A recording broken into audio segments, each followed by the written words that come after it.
Un marché en pleine croissance, celui du vélo, que ce soit par souci d'économie, pour préserver sa santé, l'environnement, ou pour éviter de passer des heures dans les bouchons. Il connaît un véritable succès grâce notamment aux vélos électriques, dont les ventes augmentent chaque année.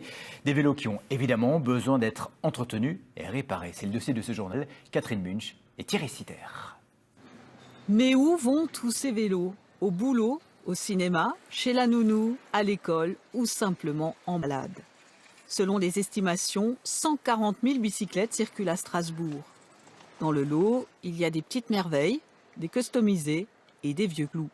Et là, attention, pas de lumière ou pas de frein dans la circulation. Ça peut vite devenir dangereux. Quand vous avez une panne de vélo, qu'est-ce que vous faites? J'en ai aucune idée, j'ai jamais eu de panne de vélo pour l'instant. Je le répare. Vous-même? Oui, bien sûr. Quand il est dégonflé, je vais dans un magasin pour qu'il me le regonfle. Et je donne un petit peu d'argent à la personne qui le fait. C'est des amis qui me le font en général. Je sais qu'il y a quelques endroits où on peut aller, mais en fonction des endroits, c'est assez onéreux. C'est pas moi qui le fais. Je demande toujours un coup de main à la maison. Vous le faites pas vous-même? Non, chacun son métier. Mais un nouveau concept est de plus en plus plébiscité dans la capitale alsacienne, l'atelier de réparation mobile pour particuliers et entreprises. Marc Meyer en a été l'initiateur à Strasbourg, d'autres l'ont imité depuis. Oui. Juste me rappeler ce que vous aviez, ce qu'il y avait à faire de Qui est faible. D'accord.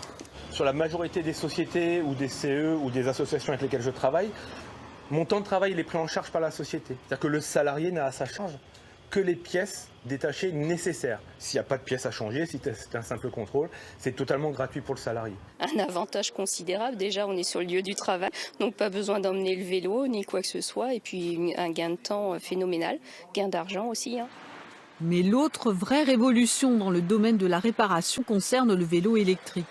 Marc Meyer a aussi 7 cordes à son arc.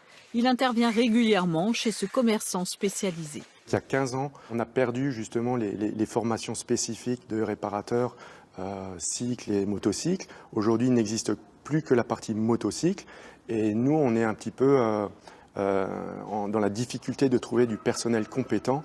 On est obligé de les former, ça nous prend du temps. Donc c'est pour ça qu'aujourd'hui, on est obligé de faire appel à des gens d'expérience.